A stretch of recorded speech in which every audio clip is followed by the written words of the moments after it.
Now, it's very clear that scientists knew how progesterone works.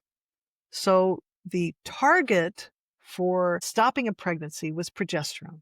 So they made chemicals called antiprogesterones or selective progesterone receptor modulators, if you want to look up the details, but they are progesterone blockers.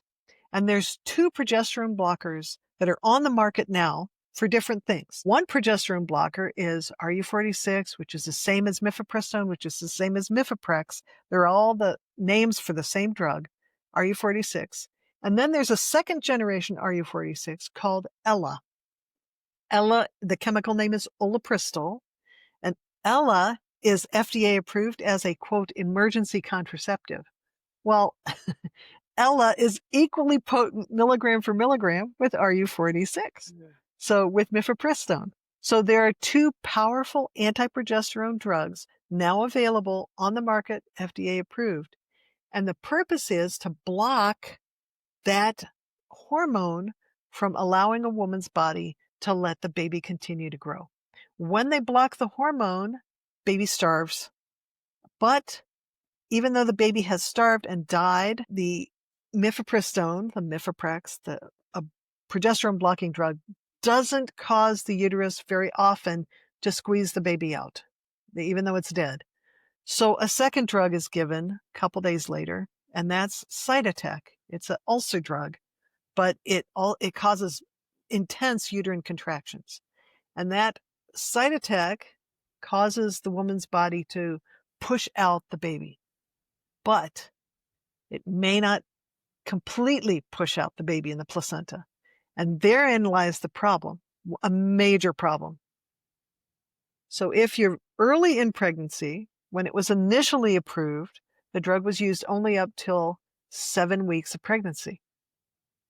What does 7 weeks of pregnancy mean? Well, when a woman misses her period, that's the 4th week. So we're talking 3 weeks after she misses her period. That's 7 weeks of pregnancy. That's just how we historically have done it since obstetrics began. So if she's using a abortion drug at that time, maybe 1 out of 20 will end up in the emergency room or have some kind of a complication where they have to have surgery to remove the rest of the tissue. If she's a month and a half further along than that, and about 50% of women are a month and a half further along than what they think they are when they come into a doctor's office. That's why we do ultrasounds. If she's further along and she's 12 weeks, she has a 1 out of 3 chance of ending up with tissue left inside, sometimes with major hemorrhage, sometimes requiring emergency surgery. So how far along she is critically important to her knowing what her risks are. And in fact, it is impossible to give her accurate, informed consent. That is, tell her what her risks are if she does this.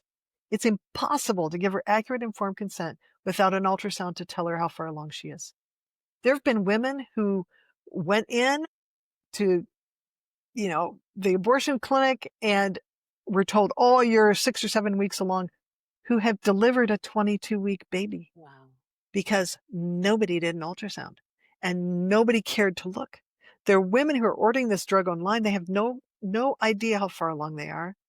And they're delivering babies that are viable into the toilet to drown. It is unconscionable what is going on right now.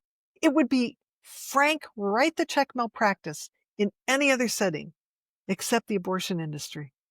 So this is part of what AppLog wants to get across to women all across the country. Look, you're being duped. This is a dangerous drug. And it's a dangerous drug that has huge effects for you.